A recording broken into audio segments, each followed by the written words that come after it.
السلام عليكم ورحمة الله وبركاته.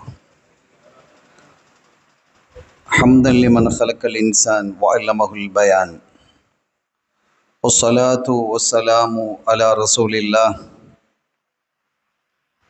وعلى آله حزب الله وأصحابه جند الله، وبعد. فقد قال الله تعالى في القرآن العظيم والفرقان المجيد: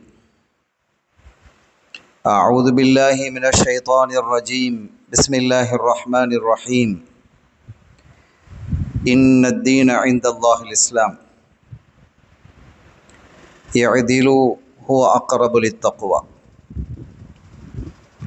சங்கைக்குரிய பெரியோர்களே, அன்பு சகோதரர்களே, அருமை தாய்மார்களே, சகோதரிகளே,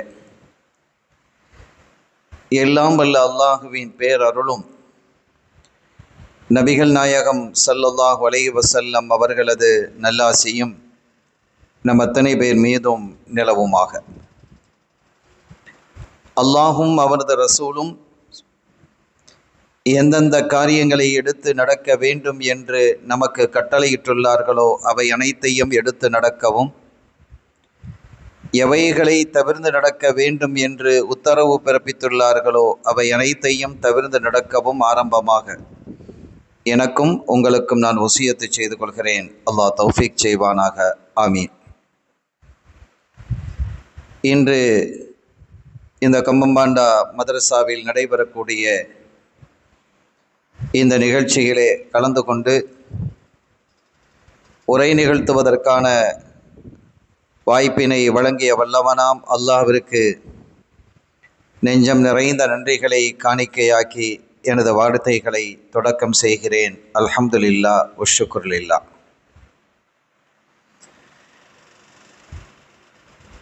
இன்று ஒரு தலைப்பு வழங்கப்பட்டிருக்கிறது: அனைத்திலும் நேர்மை, integrity in all aspects of life. அனைத்திலும் நேர்மை என்ற ஒரு தலைப்பு. இது நாம் எப்படி வாழ வேண்டும், ஒவ்வொரு காரியத்திலேயும் எப்படி நடந்து கொள்ள வேண்டும் என்பதை தெளிவுபடுத்தக்கூடிய ஒரு தலைப்பு இது. உறவு என்று வரும் பொழுது, அந்நியர்கள் என்று வரும் பொழுது, அண்டை வீட்டார் என்று வரும் பொழுது, கொடுக்கல் வாங்கல் என்று வரும் பொழுது, சம்பந்தம் சாவடி என்று வரும் பொழுது, இப்படி எந்த ஒன்றை நாம் எடுத்துக்கொண்டாலும் இதில் நேர்மையை நாம் பேண வேண்டும். அது எத்தகையது, எப்படி இருக்க வேண்டும் என்பதை விளக்கும் முறையாக இன்ஷா அல்லாஹ் இந்த உரை அமையும். இந்த உரையின் வழியாக வல்ல அல்லாஹ் நமது ஈமானை பலப்படுத்துவானாக, நம்முடைய சொல் செயல்களில் தூய்மையை தருவானாக. நேர்மை என்பது சமூகத்தில் இன்று விலகி செல்லக்கூடிய ஒன்றாக பார்க்கப்படுகிறது. பொதுவாகவே இரண்டு நபர்கள் இருக்கிறார்கள். ஒருத்தர் எனக்கு சொந்தக்காரர், ஒருத்தர் சொந்தக்காரர்லாம் இல்லை, யாரோ ஒருத்தர். அவங்க ரெண்டு பேருக்கு இடையில பிரச்சனைகள் ஏற்பட்டது. இப்போது அந்த பிரச்சனைக்கு நான் உள்ளே வருகிறேன். அந்த ரெண்டு பேரும் என்னை கூப்பிடுறாங்க, வாங்க இந்த பிரச்சனையை நீங்க தீர்த்து வைங்க அப்படின்னு என்ன அழைக்கிறாங்க. நான் உள்ளே போகிறேன். போன போது அங்கே இருக்கக்கூடிய நிலைமை என்ன என்பதை நான் பார்க்கிறேன், புரிகிறேன். என்னுடைய உறவை சார்ந்தவரிடத்திலே பிழை இருக்கிறது, தவறு இருக்கிறது என்பதை நான் உணர்கிறேன். இப்போது நான் எப்படி நடந்து கொள்வேன்? நம்ம எப்படி நடந்து கொள்வோம்? ஒரு சிரமமான விஷயமா இல்லையா?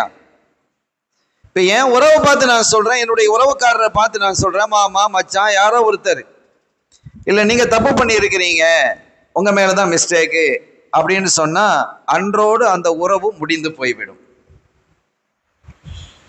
நான் யாரோ அவர் யாரோ, இப்படி இன்னைக்கு நடைமுறையில் இருக்கிறதா இல்லையா? பேச முடிகிறதா? ஆனால் நாம் எப்படி நடந்து கொள்ள வேண்டும் என்பதை இந்த மார்க்கம் நமக்கு தெளிவுபடுத்தும். அதே சமயம் அவரிடத்தில் பிழை இருக்கிறது என்று சொன்னால் அந்த பிழையை நம்ம என்ன செய்வோம், தெளிவா சொல்லுவோம்.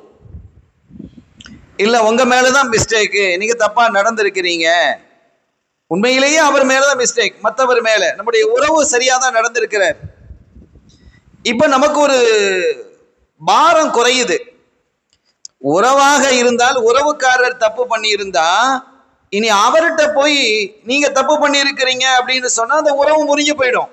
பெரும்பாலும் ஏற்றுக்கொள்ளக்கூடியவர்கள் என்று இல்லையா என இருக்கிறாங்க. அது ரொம்ப ரேர், ரொம்ப ரொம்ப ரொம்ப குறைவு. நாங்கெல்லாம் நிறைய விஷயங்களை அனுபவிச்சுட்டு இருக்கிறோம், சந்திச்சுக்கிட்டு இருக்கிறோம். அப்படி சந்திச்சதனுடைய வெளிப்பாடுதான் இந்த உரை என்று சொன்னாலும் அது தவறில்லை. அவ்வளவு சங்கடத்திற்குள் நாங்கள் ஆளாகுவோம். எனவே அந்த உறவு பிழை இருந்தால் அந்த உறவிலே நீங்க தான் தப்பு பண்ணியிருக்கிறீங்க அப்படின்னு சொல்லும் போது அந்த உறவை விட்டும் அவர்கள் நம்ம விலகி கொள்றாங்க, நம்ம விட்டு விலகிக்கிறாங்க. மிஸ்டேக் அங்க இருக்கு. உறவு நம்முடைய குடும்பத்தார், நம்முடைய உறவினர் அவர் பிழையா நடக்க இல்லை, சரியா தான் நடந்திருக்காரு என்று வைத்து கொண்டால் ஒரு வகையில நமக்கு ஒரு நிம்மதி இல்லையா? சரி, இந்த மாதிரி ஒரு பிரச்சனை இல்லை, அவர் தான் தப்பா நடந்திருக்கிறாரு, நீங்க தான் தப்பா நடந்திருக்கிறீங்க அப்படின்னு சொல்லும் போது என்ன வரும், அவர் சொந்தக்காரரு அதுக்காண்டி அவர் சார்ந்து பேசுறாருன்னு வரும் இல்லையா? இந்த நீதி நேர்மை என்பது லேஸ் இல்லை. நீதியாக நடப்பது, நேர்மையாக நடப்பது என்பது அவ்வளவு லேசான ஒரு காரியம் அல்ல. அது இது மூசா அலைஹிஸ்ஸலாம் அவர்கள் அல்லாஹ்விடத்திலேயே கேட்கிறாங்க, யா ரப்பி நீ நாளை கியாமத்தில் எப்படி நீதி செலுத்துவாய்ன்னு கேட்கிறாங்க. நீதி செலுத்துவது என்பது அவ்வளவு சாதாரணமானது அல்ல. நம்ம நினைக்கிறோம் ஆமா அவரு ஒரு 2 பேரை கூப்பிட்டு வந்து நம்ம சமரசம் பண்ணிட்டு விட்டுறோம். இல்லை சகோதரர்களே. இப்போ உதாரணத்திற்கு இன்னொன்றை நான் சொல்றேன்னு வைங்க. ஒரு பொருள், அந்த பொருளை ஒருத்தர் வாங்க போறார், என்ன கூப்பிடுறார், ஹஸ்ரத் வாங்க இந்த கொஞ்சம் ஒரு சாமான் வாங்கணும் அப்படின்னு ஒரு பொருளை வாங்கிட்டு வர்றார். நானும் போறேன், போய் வாங்கிட்டோம். அந்த பொருளை வாங்கியாச்சு. இவருடைய பொருளுங்கிறது எனக்கு தெரியும், அவர் தான் வாங்குறாரு. நானும் போய் இருக்கிறேன், கண்ணால பார்க்கிறேன், காசை கொடுக்கிறாரு, வாங்கியாச்சு. 2 நாள் அந்த பொருளை தொலைச்சிட்டாரு, காணாக்கிட்டாரு. தொலைந்தார் அந்த பொருளை இன்னொரு எடுத்திருக்கிறார். இப்ப அவர் எடுத்ததை இவர் பார்த்துட்டார், அவரை வச்சிருக்கிறாங்க பார்த்து இது என்னுடைய பொருள் அல்லவா, நான் இதை காணாக்கிட்டேன், இந்த இடத்துல காணா போச்சு, தொலைச்சு போட்டேன் அப்படிங்கும் போது இல்ல இல்ல இது என்னுடையதுங்கிறார். 2 பேருக்கு இடையிலையும் வாக்குவாதங்கள் இருக்கிறது. அப்படின்னா நம்ம ஹஸ்ரத்திட்ட போவோம் அப்படின்னு சொல்லி எங்கிட்ட வர்றார். இப்ப நான் எப்படி தீர்ப்பு செய்யணும் கொஞ்சம் யோசிங்க. ஷரியா என்ன சொல்லுகிறது, எப்படி நடுநிலை பேணுவது, எப்படி நேர்மையை பேணுவது? எல்லா நிலைகளிலும் அனைத்திலும் நேர்மை என்று வரும்போது எல்லாத்திலையும் இருக்கணும் நேர்மை. இப்ப அவர் வர்றார், வந்தவர் சொல்றாரு, ஹஸ்ரத் நானும் நீங்களும் சேர்ந்து தானே போனோம், இந்த பொருளை நாம 2 பேரும் தானே வாங்கணும், நான் வாங்கும் போது என்னோடு நீங்கள் இருந்தீர்கள், நீங்கள் சாட்சி இல்லையா, நீங்கள் சாட்சியாக இருந்தீர்கள் தானே என்று கேட்டால் நான் சாட்சியாக போக முடியுமா? ஒரு நீதிபதி சாட்சியாக வர முடியாது. ஒரு ஜட்ஜி எங்கேயாவது சாட்சியா வருவாரா? நீதிபதிகள் இடத்துல சாட்சிகளை கொண்டு வரணும், நீதிபதிகள் இடத்துல சாட்சிகளை கொண்டு வரணும். நமக்கு பார்க்கறதுக்கு இது லேசா தெரியும், ஏன் நீங்க தானே பார்த்தீங்க, கண்ணால பார்த்தது தானே, அப்படி வாங்கி கொடுக்க வேண்டியதானே. அது செய்ய முடியாது, அது வேறு விளைவுகளை ஏற்படுத்தும், வேற பிரச்சனைகளில். இஸ்லாம் ஒரு தூர நோக்க பார்வையுடைய மார்க்கம். அது இந்த ஷரியா இருக்க ரொம்ப அழகான மார்க்கம், ரொம்ப நீதி நேர்மையான மார்க்கம் அது. இப்ப இந்த பிரச்சனையை அவர் என்னிடத்துல கொண்டு வந்த பொழுது நான் எப்படி இந்த பிரச்சனையை அணுகுவது? அனைத்திலும் நேர்மை என்றால் இதில் நேர்மை என்ன?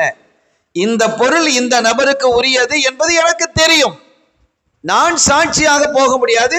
2 பேரும் என்னை நம்பி வந்திருக்கிறாங்க, நான் ஜட்ஜி. இப்போ தீர்வுக்காக என்னை நோக்கி வந்திருக்கிறார்கள். வேற ஒருத்தரிடத்துல போய் என்னை சாட்சியாக கூப்பிட்டால் நான் பேசலாம், ஆமாம் இது இவருடையது, நான் அவர் வாங்குவதற்கு நானும் கூட போனேன், நான் அந்த பொருளை வாங்குவதை நான் பார்த்தேன், நான் சாட்சி அளிக்கிறேன் என்று சொல்ல முடியும்.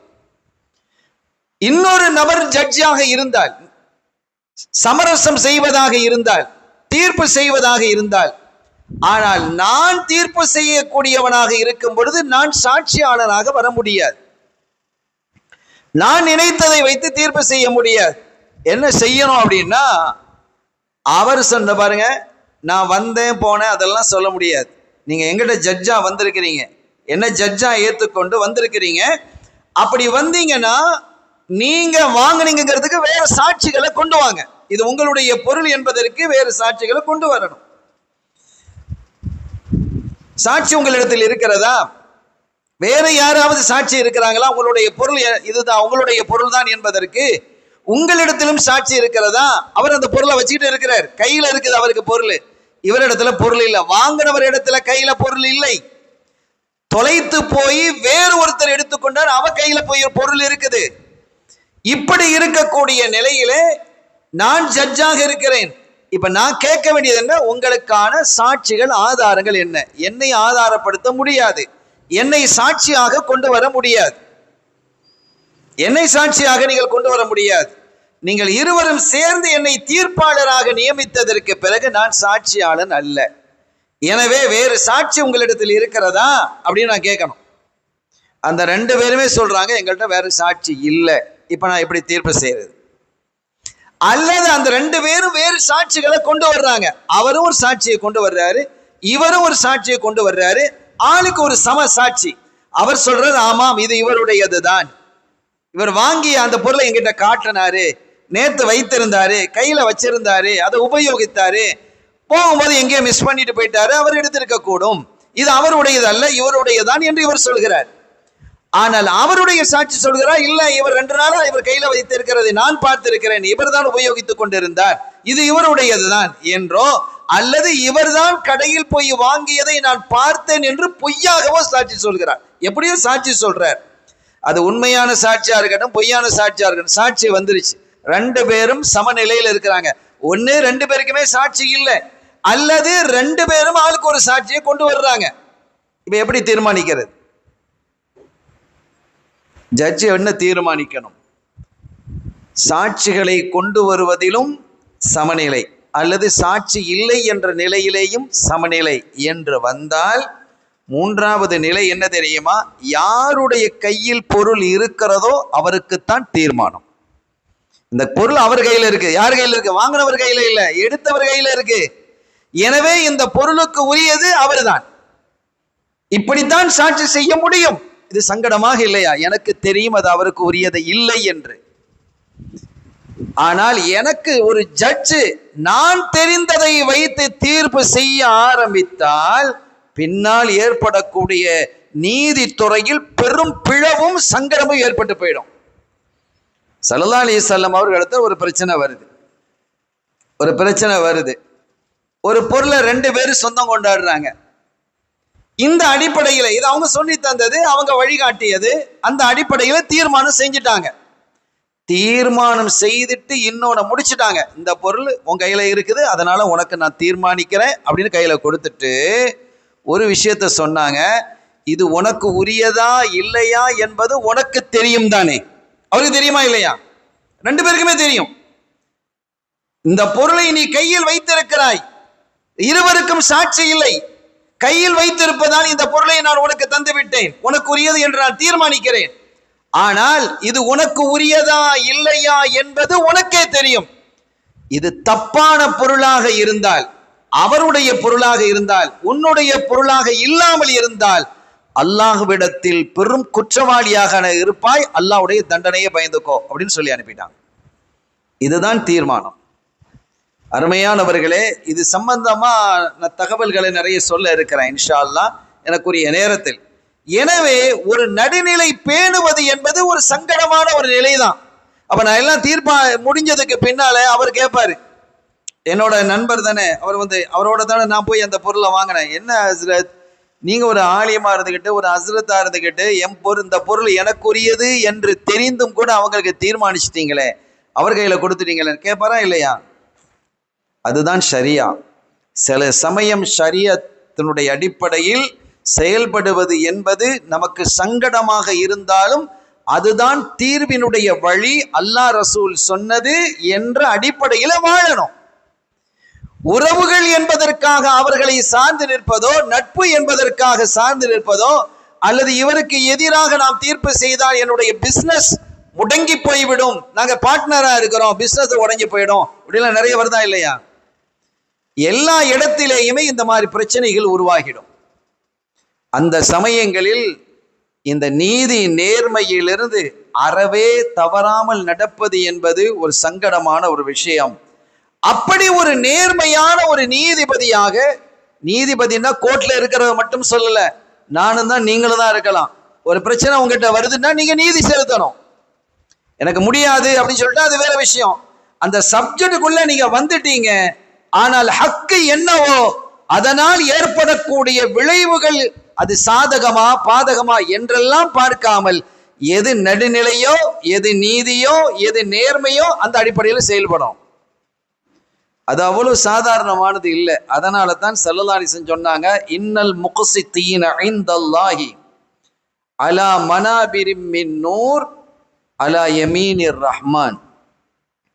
யார் நீதியோடு நேர்மையோடு நடக்கிறார்களோ அவர்களுக்கு நாளை மறு உலகத்தில் ஒளியினால் ஆன ஒரு மேடை, மெம்பர், இதுல ஒரு மேடையில் உட்கார்ந்துருக்கிற இல்லையா, ஒளியினால் ஆன ஒரு மெம்பர், ஒரு மேடை அவருக்கு போடப்படும். அந்த மேடை எங்க இருக்குன்னு தெரியுமா? அதான் சப்ஜெக்ட். மேடைங்கிறது ஒளியினால் ஆன மேடை என்பது அந்த நூறானியத்தான மேடை.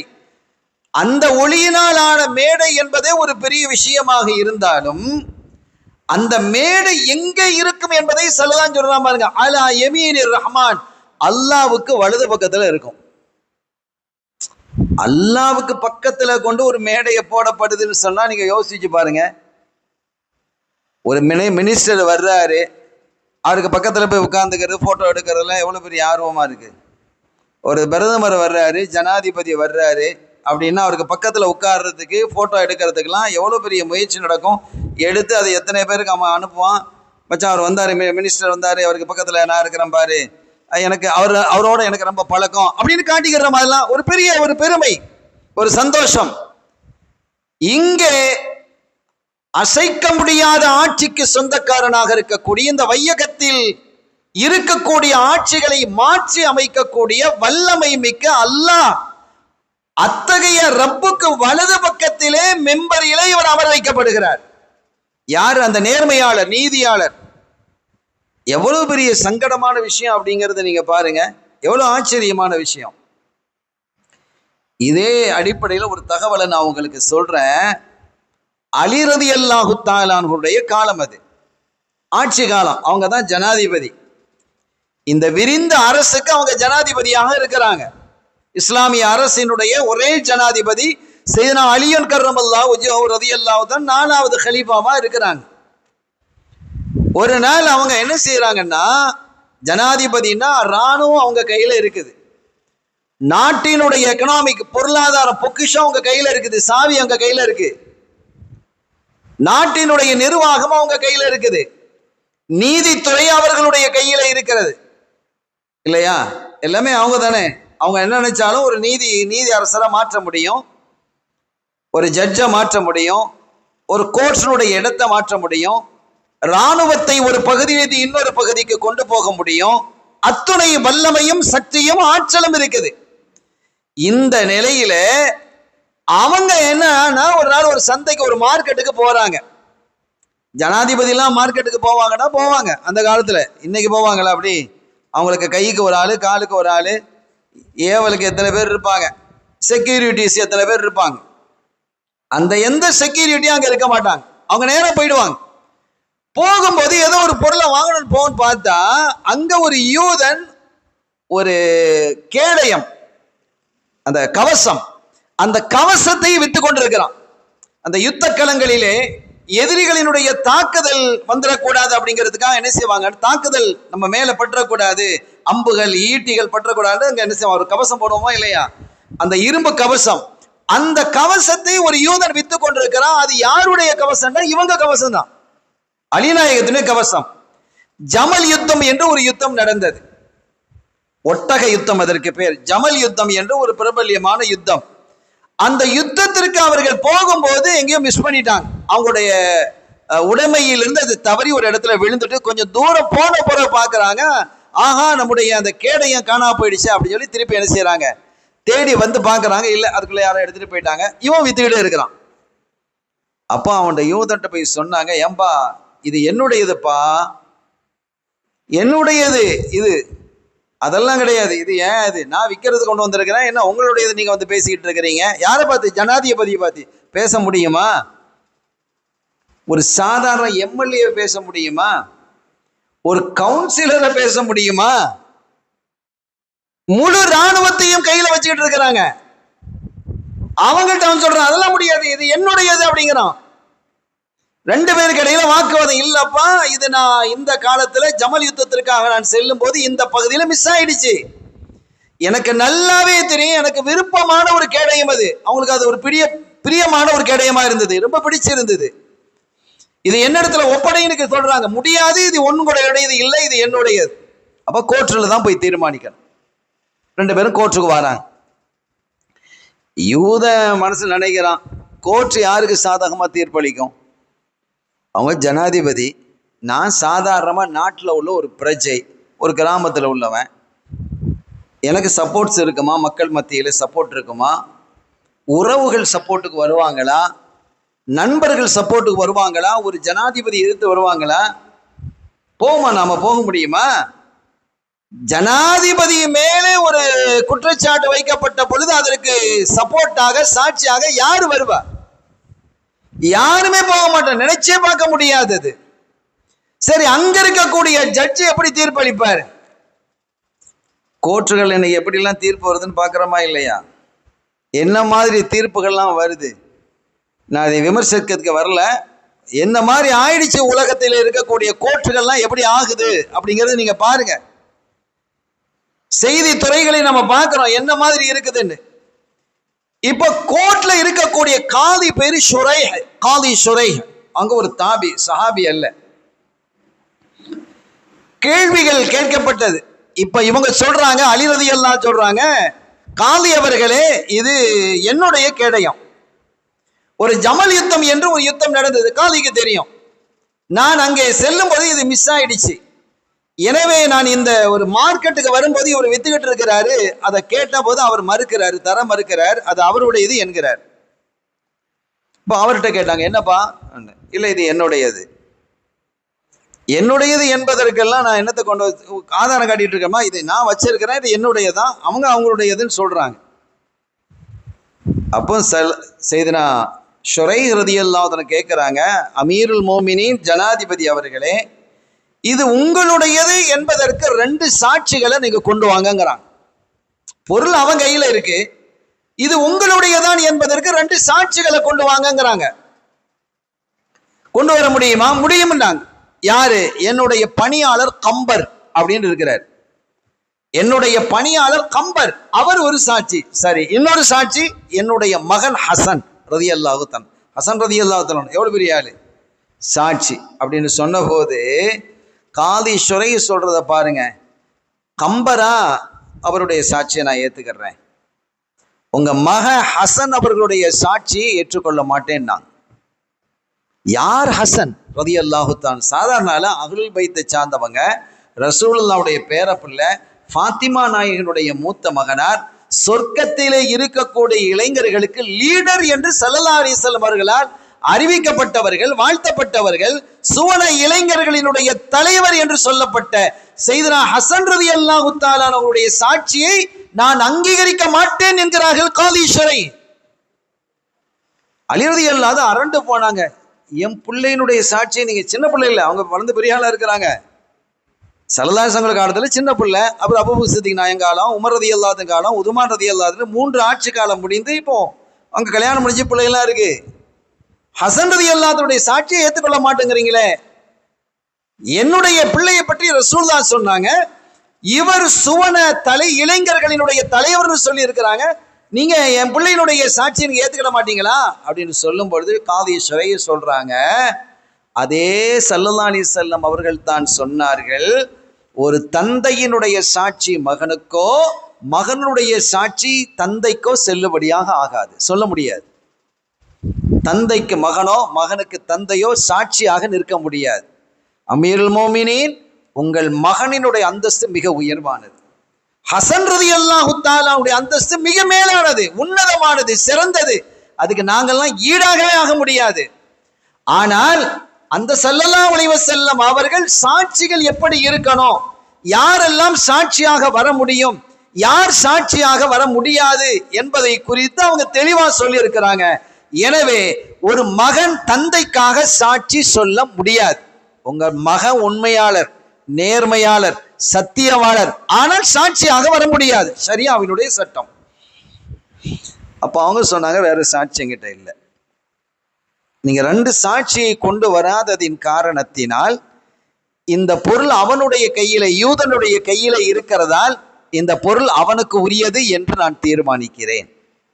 கொஞ்சம் யோசிங்க, இந்த காலி ஷுரைஹுக்கு தெரியுமா தெரியாதா அலி ரலியல்லாஹு தஆலான்னு பொய் சொல்ல மாட்டாங்க அப்படின்ட்டு? அலி ரலியல்லாஹு தஆலான்னு பொய் சொல்ல மாட்டாங்க, நேர்மையாளர் என்று தெரியுமா தெரியாதா? தெளிவாக தெரிந்திருந்த பொழுதிலும் கூட அவங்க எப்படி ஒரு தீர்ப்பை செய்யறாங்க. இப்படி ஒரு தீர்ப்பை காலி ஷுரைஹ் செய்யறாங்க. என்ன தீர்ப்பு? நீங்க சாட்சிகளை கொண்டு வர முடியாததுனால, பொருள் அவர் கையில இருக்கிறதுனால அவர்கிட்ட இதை நான் ஒப்படைக்கிறேன் அப்படின்னாங்க. அலி ரலியல்லாஹு ஒன்றும் சொல்லலை, சமயானா வாத்தானா சரின்ட்டாங்க. இந்த யூதனுக்கு ஆச்சரியமாக இருக்கிறது. நான் ஒரு சாதாரண பிரஜை, இந்த நாட்டினுடைய குடிமகன், ஆனா அவங்க இந்த நாட்டினுடைய தலைவர், லீடர். அவங்க நினைச்சா இந்த ஜட்ஜை மாத்திட்டு வேற ஜட்ஜை வைக்கலாம். அதற்கான உரிமை அவங்க கையில பவர் இருக்குது. இப்படி ஒரு பவர்ஃபுல் மேனுக்கு எதிராக ஒரு தீர்ப்பை இவர் செய்கிறார், இந்த காலி செய்கிறார். அப்படி ஒரு செஞ்சா நம்ம நாட்டினுடைய ஜனாதிபதி, பிரதமராக இருந்தால் என்ன நடக்கும்? அன்னைக்கே சீட்டு கிழிஞ்சிடும். அவங்க சமய நாடு போறாங்க, ஏத்துக்கிட்ட அப்படின்னு போறாங்க, எந்த பேச்சும் பேசல. ஆச்சரியமாக போன போது இந்த யூதன் கேட்கிறான், இதுதான் தீர்ப்பா அப்படின்னு கேட்கிறான். ஆமா அதான் தீர்ப்பு, இதான் ஷரியா. ஆச்சரியப்பட்டு போனான். அவன் நினைக்கிறான், என்னடா இது ஒரு ஜனாதிபதிக்கு எதிராக எனக்கு தீர்ப்பு செய்வாங்களா? உண்மையிலேயே அந்த பொருள் அவர்களுடையது.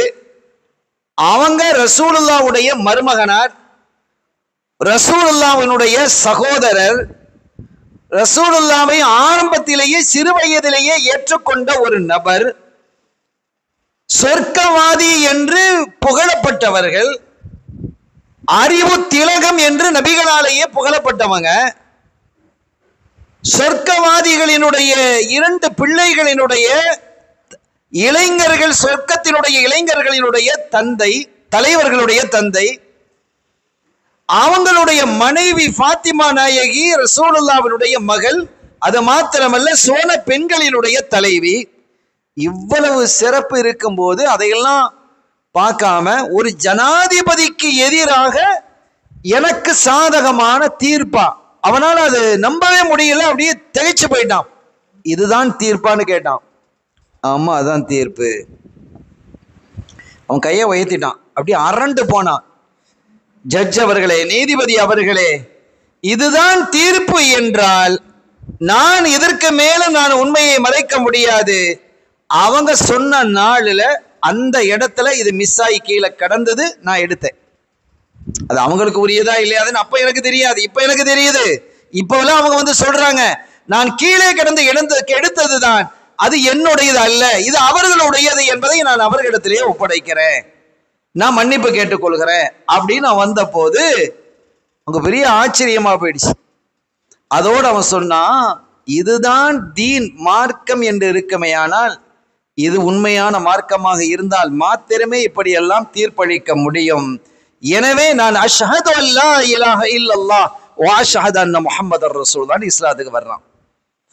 அலி ரலியல்லாஹு அன்ஹு பார்த்தாங்க, நம்மை கொண்டு இந்த ஒரு பிரச்சனையில ஒரு மனிதனுக்கு ஹிதாயத்து கிடைச்சிருச்சு, பாக்கியம் இல்லையா? ஸல்லல்லாஹு அலைஹி வஸல்லம் சொன்னாங்க, யா முஆத் லஅன் யஹ்தியல்லாஹு பிக ரஜுலன் வாஹிதன் கைரும் மினத் துன்யா வ மா ஃபீஹா. முஆத் ரலியல்லாஹு அன்ஹு அவர்களை பார்த்து ரசூல் ஸல்லல்லாஹு அலைஹி வஸல்லம் சொல்றாங்க, முஆதே, உங்களை கொண்டு ஒரு நபருக்கு நேர்வழி கிடைக்கிறது, ஹிதாயத்து கிடைக்கிறது என்றால் அது இந்த துன்யாவில் இருக்க அத்துணையை விடவும் சிறந்தது. அதனால உங்களுக்கு ஏற்படக்கூடிய சங்கடங்கள் எது இருந்தாலும் நீங்க பொறுத்துக் கொள்ளுங்கன்னு அர்த்தம். எவ்வளவு பெரிய விஷயம். இப்போ தன்னை கொண்டு ஒரு யூதனுக்கு ஹிதாயத்து கிடைத்திருக்கிறது என்றதும் அவங்க கையில ஒப்படைக்கப்பட்ட ஜட்ஜால திருப்பி வாங்கி ஒப்படைக்கப்படுது. நாங்க அவன் ஒத்துக்கிட்டான், கலீஃபா அவர்களை அமீர் மோமின் எப்படிங்கிற கொடுக்க போது அந்த இதை கொண்டு அவங்ககிட்டயே கொடுத்துட்டு அவங்க சொல்றாங்க, நான் ஏறி வந்த குதிரையை அவன்கிட்ட கொடுத்துட்டு போயிட்டாங்க. நடந்து போறாங்க. அன்னைக்கு காரு பஸ்ன்னு சொன்னா வாகனம் சொன்னா குதிரை தானே, குதிரை ஒட்டகம். அவங்க குதிரையில வந்தாங்க. அந்த குதிரையும் அவன் கையிலே கொடுத்து தன்னுடைய விருப்பமான அந்த கவசத்தையும் அவன் கையில கொடுத்து, இதை நீயே வச்சுக்கோ, என்னை கொண்டு அல்லாஹ் உனக்கு ஹிதாயத்தை தந்தது இதைவிட எனக்கு பன்மடங்கு பெரியது என்று சொல்லிட்டு போனாங்க. இந்த நேர்மை என்பது எவ்வளவு பெரிய வழிகாட்டுதல்களை தருகிறது, எத்தனை பேருக்கு அது ஹிதாயத்தை வழங்குகிறது என்பதை புரிந்து கொள்வதற்காக இந்த தகவலை நான் சொல்றேன். ஆனா இன்னைக்கு எத்தனை இடங்களை நம்ம பார்க்கிறோம், நம்முடைய நீதியாளர்களாக இருக்க வேண்டியவர்கள், காதிகளாக இருக்க வேண்டியவர்கள், அவர்களினுடைய சுயநலத்திற்காக அல்லது எங்கே தான் பாதிக்கப்பட்டு விடுவோமோ என்பதற்காக எப்படியெல்லாம் நடந்துக்கிறாங்க, அல்லது மக்கள் தங்களை புறக்கணிச்சிருவாங்களோ அப்படின்லாம் பார்க்குறாங்களா இல்லையா? என்ன மாதிரி ஒரு சூழல் ஆச்சரியமாக இருக்கிறது. அப்ப இறையச்சம் இருந்தால் இந்த மாதிரி இருக்காது. அல்லாஹ் தெளிவா சொல்வான், நீங்க நேர்மையாக நடங்கள், அதுதான் இறையச்சத்திற்கு மிக நெருக்கமானது. இறையச்சத்திற்கு தக்குவாவிற்கு நெருக்கமானது நீதியாக நடப்பதுதான், நேர்மையாக நடப்பது. ஏன்னா அது லேசான விஷயம் அல்ல என்று அல்லாஹ்வும் சொல்றான். அல்லாஹ்வும் அதை தான் என்ன செய்யறான், லேசான விஷயம் அல்ல என்று அல்லாஹ் குறிப்பிடுகிறான். ஒரு மூசா அலைஹிஸ்ஸலாம், அந்த பனு இஸ்ரவேலருடைய காலது புகாரியிலேயே இந்த செய்தி இடம்பெறுகிறது. பனு இஸ்ரவேலருடைய காலத்துல கடல் கடந்து ஒரு மனிதர், ஒரு வியாபாரி, அவர் ஒரு பிசினஸ்மேன், ஒரு ஊருக்கு வர்றார். அந்த ஊர் ஒரு பெரிய மார்க்கெட்டிங் உள்ள ஊர், அது நிறைய மார்க்கெட்ஸ் இருக்கக்கூடிய ஊர். அது அதுல சரக்குகள் வாங்குறதுக்கு வர்றாரு. நல்ல சரக்குகள்லாம் அந்த முறை வந்திருக்குது, பல முறை வருவாரு, அந்த தடவை நிறைய வந்திருக்குது. அவரு கொண்டு வந்த காசை விட அதிகமான பர்ச்சேஸ் பண்ண வேண்டியது வந்துருச்சு. ஒரு 1000 தீனார் கூடுதலாக தேவைப்படுது அவருக்கு, அவர் கையில இல்லை. அப்ப அவர் விசாரிக்கிறாரு, யாராவது கடன் தருவாங்களா, இங்க கடன் யாராவது கடன் தருவாங்களா அப்படின்னு அவர் விசாரிக்கிறார். விசாரிக்கும் போது, ஏன்னா 1000 தீனார் என்பது ஒரு பெரிய தொகை, அது தங்க காசு. அன்றைய காலத்துல தீனார், திர்ஹம், தங்க காசு, வெள்ளி காசு தான் பணமாக இருந்தது. அப்ப அவங்க சொன்னாங்க, அவர் கேட்கிறாரு, எங்கேயாவது நமக்கு கடன் தரக்கூடியவங்க யாரா இருக்கிறாங்களா, யார்கிட்டயாவது நம்ம கைமாத்து வாங்க முடியுமா, கடனாக பெற முடியுமா? ஏன்னா அமௌண்ட் ஒரு பெரிய அமௌண்டா இருக்குது, 1000 தங்க காசுங்கிறது ஒரு பெரிய அமௌண்ட். அப்போ அவங்க சொன்னாங்க, இந்த மனுஷன் இருக்கிறாரு, இவர் எல்லாருக்கும் உதவுற ஆள் தான், ஒரு தங்கமான ஆளு, நல்ல மனுஷன், நீங்க வேணா அவர்கிட்ட போய் கேளுங்க அப்படின்னு. அவர் வந்தாரு, வந்து கேட்டாரு, இந்த மாதிரி நான் ஒரு பிசினஸ்மேன், இன்ன ஊரை சார்ந்தவன், இந்த தடவை வந்தேன், வரும் பொழுது கொஞ்சம் கூடுதல் சரக்குகள் வாங்கிட்டேன், அதெல்லாம் எனக்கு தேவைப்படுது, நெசசரி, நான் அதை கொண்டு போனா நல்ல விலைக்கு என்னால விற்க முடியும் என்னுடைய ஊர்ல. ஆனா இப்ப என் கையில போதிய அளவுக்கு காசு இல்லை, ஒரு 1000 தீனார் எனக்கு அதிகமாக தேவைப்படுது, கடனாக எனக்கு தாங்க அப்படின்னு கேட்கிறாரு. அப்ப அவர் சொன்னாரு, கடன் கேட்கறதெல்லாம் இருக்கட்டும்பா, நீ யாருன்னே எனக்கு தெரியாத ஒரு நபருக்கு நம்ம கடன் கொடுப்போமா? யாருன்னே தெரியாது, நீ யாருன்னே எனக்கு தெரியல, அதனால ரெக்கமெண்டுக்கு ஒரு ஆளை கூட்டிட்டு வா, நீங்க கொடுங்க. இந்த ஒரு ஆள் இருக்கணும்ல, இந்த ஒரு ஆளா இருந்தா பரவாயில்ல, ஆச்சியார் இவர் எனக்கு தெரிஞ்சவர் தான், கொடுங்க, நல்ல மனுஷன் தான் அப்படின்னு ஒரு ஆள் சொன்னா, அட இவரே சொல்லிட்டாரு கொடுப்போமா, கொடுப்போம். இவர் கொடுக்கக்கூடிய ஆள் தான், ஆனா யாருன்னே தெரியாது, இது வரைக்கும் பார்த்ததே இல்லைங்கிறாரு. நான் உங்களை பார்த்ததே இல்லையே, யாருன்னு எனக்கு தெரியாது, எந்த ஊருன்னு தெரியாது, இப்ப இந்த ஊரு நீங்க சொல்ல போய் எனக்கு தெரியுது, நான் எப்படி உங்களுக்கு 1000 தீனார் தருவேன்? 1000 தீனாருங்கிறது ஒரு பெரிய தொகை, பல லட்சக்கணக்கான தொகை. அது இன்றைய ரிங்கிட்ட எடுத்துக்கிட்டாலே லட்சத்தை தாண்டும். அப்ப அவ்வளவு பெரிய தொகையை நான் தர்றதா இருந்தா எனக்கு யாராவது ஒரு சாட்சியை நீங்க கொண்டு வாங்க அப்படின்னும் போது அவர் சொன்னார், இந்த ஊர்ல பெருசா எனக்கு நெருக்கமானவங்க யாரும் இல்லை, நான் வருவேன், என்னுடைய பிசினஸ் முடிப்பேன், போய்கிட்டே இருப்பேன். ஆனாலும் ஒரு சிறந்த சாட்சி ஒருத்தர் இருக்கிறான். யாரு? அல்லாஹ். அவர் அரண்டுட்டார். சரி, சாட்சியாக அல்லாஹ் சொன்னீங்க, பொறுப்பாளர் நீங்க தரல அப்படின்னா நீங்க வாங்கினதுக்கு சாட்சி அல்லாஹ் வச்சிருக்கீங்க, நீங்க தரலன்னா யாரு பொறுப்பாளர்? நான் பொறுப்பேற்றுக்கிறேன்னு ஒரு ஆளை கூட்டிட்டு வாங்க. நான் பொறுப்பேற்றுக்கிறேன்னு ஒரு ஆளை கூட்டிட்டு வரணுமா இல்லையா? ஆமா, கூட்டிட்டு வரணும். அதுக்கும் ஒரு பொறுப்பாளர் இருக்கிற. யாரு? அல்லாஹ்ங்கிறார். அதுக்கும் அல்லாஹ் சொல்றாரு. சட்டுன்னு எழுந்தாரு, உள்ள போனாரு, 1000 தீனார் எடுத்து கையில கொடுத்துட்டாரு. ஏமாத்திரம் எத்தனை பேர் இருப்பான். இப்ப அதெல்லாம் இப்படி அல்லாஹ் சொன்னதுனால நம்பி கொடுக்கணுமா அப்படின்னு ஒரு கேள்வி வரும். அவன் சரியான ஆளா பொய்யான ஆளா தெரியாது அவருக்கு. ஆனாலும் அந்த வார்த்தையின் மீது, அல்லாஹ்வின் மீது வைத்திருக்கக்கூடிய தவக்குல் அது. அல்லாஹ்வை சாட்சியா சொல்லிட்டான், அல்லாஹ்வை பொறுப்பாளராக வக்கீலாக சொல்லி இருக்கிறான். இதற்கு மேல எனக்கு எதுவா இருந்தாலும் பரவாயில்லை. அவர் பெரிய செல்வந்தர் தான். 1000 தீனாரை கொண்டு வந்து கையில கொடுத்துட்டார். எப்ப தருவ அப்படிங்கிறதையும் கேட்டார். இன்ன நாளையில நான் திருப்பி வருவேன், கப்பல்ல தான் வரணும், அது கப்பல் போக்குவரத்து காலம், வேற வழி இல்லை, கப்பல்ல தான் வரணும், கடல் கடந்து வர வேண்டியிருக்குது. நான் என்ன செய்வேன், இன்ஷா அல்லாஹ் இந்த நாளையில நான் உங்களுக்கு தர்றேன் அப்படின்னு அவர் சொல்லிட்டு போயிட்டார். போய் பிசினஸ் பண்ணாரு, கொண்டாரு, அவருக்கு கிடைச்ச லாபம் எல்லாம் கிடைத்தது. குறிப்பிட்ட காலத்துல கப்பல்ல போகணும். ஆனா அதற்கு தோதுவான காலத்துல கப்பல் வரல. அவர் ஒரு டேட்டை சொன்னாருன்னு வைங்களேன், நான் மே மாசம் 9ஆம் தேதி அப்படின்னு சொல்லியிருக்கிறார். ஆனா இவர் மே மாசம் 1ஆம் தேதியே வர முடியும். ஆனாலும் ஒரு சேஃபுக்காக ஒரு 9 நாள் 10 நாள் கடந்து என்ன செய்றார் சொல்றார். ஒருவேளை காத்துகள் அதிகமாகி கப்பல் வேற திசையை திரும்பி, அல்லது போதிய அளவுக்கு காற்று இல்லாமல் கப்பல் சுலவா ஏதாவது நடந்துருமா இல்லையா, அதனால ஒரு சேஃபுக்காக வேண்டி கூட ஒரு 9-10 நாள் சொல்லிதான் இருக்கிறார், அல்லது ஒரு மாசம் கூடுதலாக சொல்லி இருக்கிறார். ஆனாலும் அந்த காலத்துல எல்லாம் இந்த டேட்டுக்கு ஃபிளைட், இந்த டைம்ல ஃபிளைட் புறப்படும், அந்த டைம்ல கப்பல் புறப்படும், இன்னைக்கு இருக்கிற மாதிரி அந்த காலத்துல இல்லை. கப்பல்ல ஆட்கள் வந்தாங்க சேர்ந்தாங்கன்னா இருந்து புறப்பட்டுக்கிட்டு இருக்கோம், அவ்வளவுதான். இப்ப அந்த அளவுக்கு கப்பல் வரல. கப்பல் வரும் வரும் வரும், ஏன்னா வேற இடத்துல இருந்து வரக்கூடிய கப்பல் இங்க இந்த பக்கமா போகணும், இங்க ஆட்களை ஏத்திட்டு போவோம். ஆனா அந்த கப்பல் வரல. ஒவ்வொரு நாளும் விசாரிக்கிறாரு, கப்பல் வருமா, இன்னைக்கு வருமா, இன்னைக்கு வருமா, இன்னைக்கு வருமா. அங்க இந்த டெலிபோனாவா இருந்தது, தகவல் கொடுக்குற கப்பல் வந்துட்டு இருக்குது அப்படின்ட்டு சேட்டலைட் மூலமா கொடுக்க முடியுமா? என்ன இருந்தது அந்த காலத்துல? கப்பல் தூரத்துல தெரிஞ்சா கப்பல் வருது அப்படின்னு இந்த தகவல் போவோம், இங்க நிக்க ஒரு 2 நாள் கப்பல் இங்க கிடக்கும். கப்பல் வந்துருச்சுங்கிற தகவல் ஊருக்கு போவோம், மக்கள்லாம் ஏறுவாங்க. யாரு புறப்படணுமோ அந்த காலத்துல அப்படிதான் சிஸ்டம். இந்த மாதிரி நிலையில கப்பல் வரும்னு ஒவ்வொரு நாள் பாக்குறதும் எதிர்பார்க்கறதும் இல்லை. ஆனால் இதற்கு மேல் கப்பல் வந்தாலும் நாம் என்ன டேட் அவருக்கு கொடுத்தோமோ, மே 9 சொன்னோம் இல்ல, அந்த டேட்ல போய் சேர முடியாது. அது அவருக்கு தெரியும். ஏன்னா பலமுறை அவர் போயிருக்கக்கூடிய தூராது. இனிமேல் கப்பல் வந்தால் இன்னைக்கு வந்தா சரி, இதுக்கு மேல வரல அப்படின்னா இது ஒரு கிட்டத்தட்ட ஒரு 10 நாள் தூரம். இப்ப ஏப்ரல் கடைசி ஆயிடுச்சு, மே 9க்கு நம்ம தர்றேன்னு சொல்லி இருக்கிறேன். இனிமேல் கப்பல் நாளைக்கு நாள் என்று வந்தாலும் கூட அந்த 9ஆம் தேதி போய் சேராது, வாக்கு மாறினது ஆயிடுமே அப்படிங்கிற மனசு அவருக்கு துடிக்குது. அவர் என்ன செஞ்சாருன்னா, அப்படி பார்த்தாரு, ஒரு பெரிய மரக்கட்டை ஒன்று கிடந்தது. அந்த மரக்கட்டையை எடுத்துட்டு வீட்டுக்கு கொண்டு வந்தார். கீழே கிடந்த ஒரு கட்டையை எடுத்துட்டு கொண்டு அதை தோன்றுறார். அதை தோண்டி அதுக்குள்ள 1000 திரகத்தை உள்ள வைக்கிறார். வச்சு அந்த மேல தோண்ட கரக்கட்டையை வச்சு அது மேல மூடுறாரு. மூடுறதுக்கு முன்னால ஒரு கடிதத்தை எழுதுறார். நான் உங்களிடத்துல இந்த தேதியில பணம் வாங்கி இருந்தேன், 1000 திரகம் வாங்கினேன். அப்படி வாங்கிய பொழுது இந்த டேட்ல உங்களுக்கு திருப்பி தர்றேன்னு சொன்னேன். அது நான் உறுதியாகத்தான் இருந்தேன். ஆனா என்ன செய்யல, கப்பல் வரல. நானும் கப்பலை எதிர்பார்த்து வரல. நான் அல்லாஹ்வை சாட்சியாக வைத்து, அல்லாஹ்வை வக்கீலாக வைத்து நான் வாங்கிய பணம்.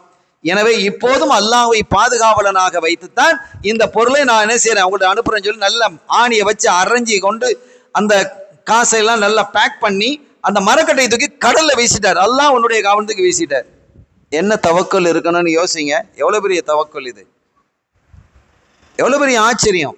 நேர்மை தவறிவிடக் கூடாது என்பதற்காக அவர் செய்த அந்த காரியம்.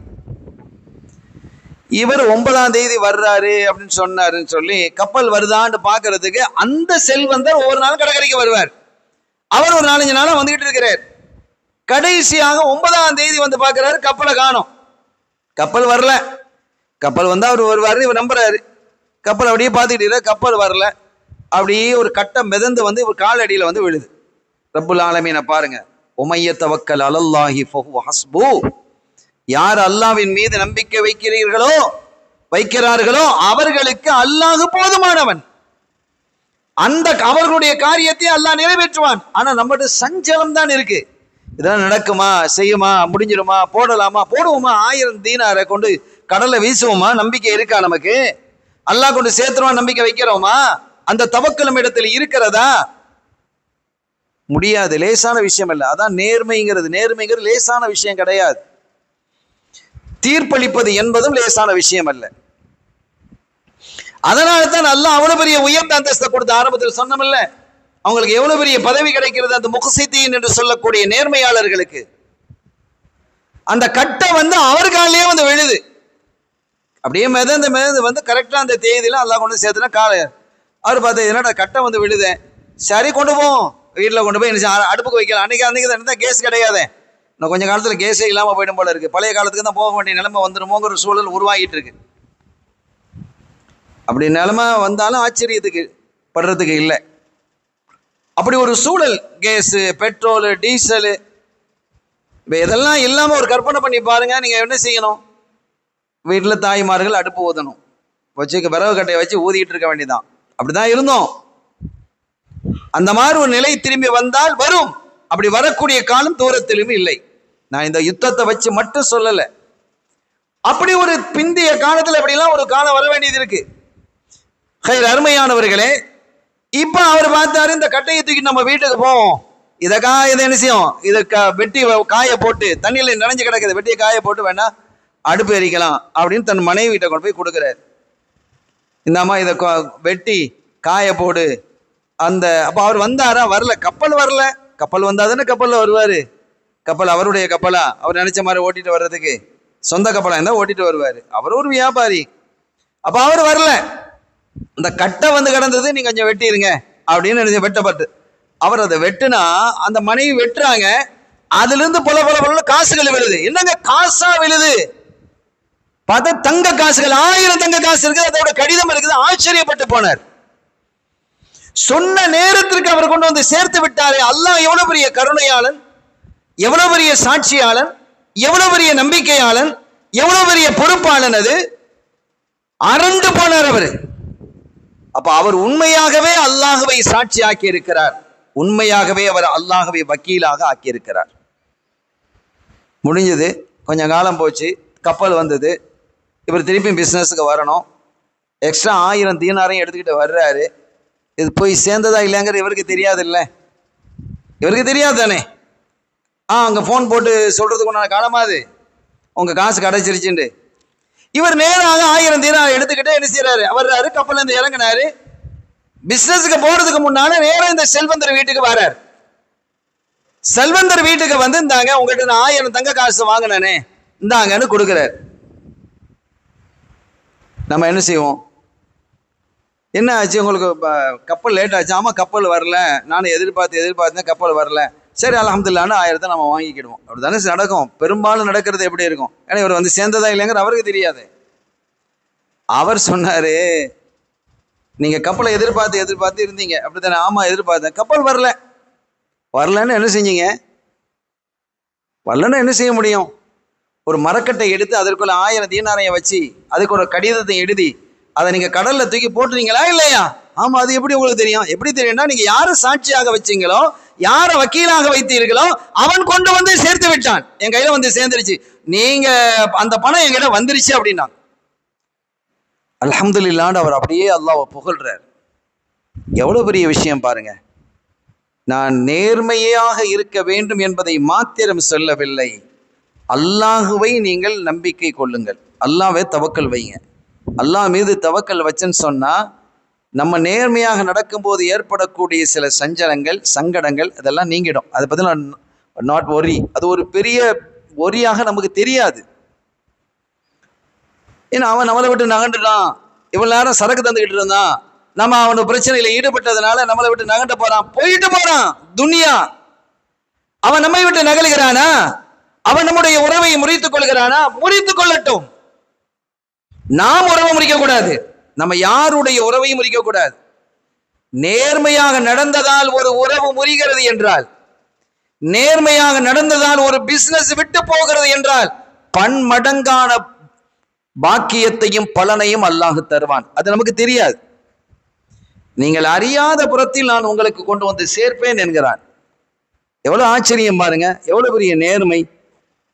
அவரு போயிட்டு அவரை ஏமாத்தவும் இல்லை, அந்த இறையச்சத்தோடு அந்த நேர்மையோடு அதை அனுப்பி அல்லாஹ்வின் மீது தவக்கல் வைத்து அனுப்புறாரு.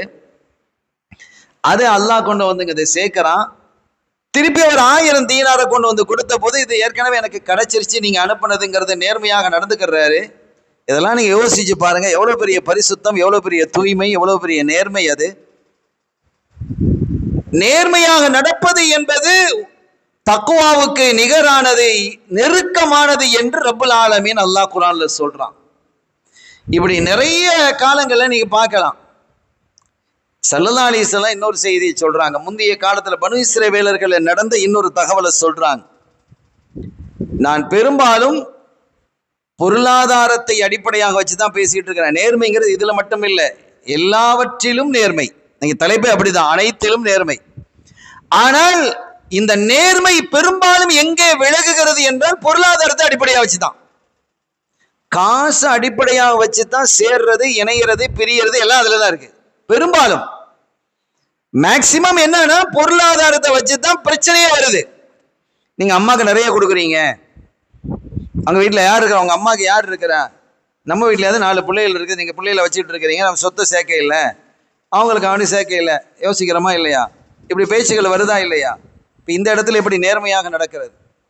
அம்மாவை புறக்கணித்து விட்டு மனைவிக்கு கொடுக்கிறது எத்தனை இடத்துல இருக்கு? கண்டுகிறது இல்லை.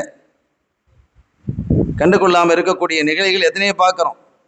அருமையானவர்களை, எல்லா நிலைகளிலும் ஒரு ஆணுக்கு ஒரு பிரச்சனை என்னன்னா, அவனுக்கு திருமணம் ஆயிட்டுன்னு சொன்னா தாயா தாரமா அப்படிங்கிற பிரச்சனைகள் நிறைய குடும்பங்கள்ல வருது.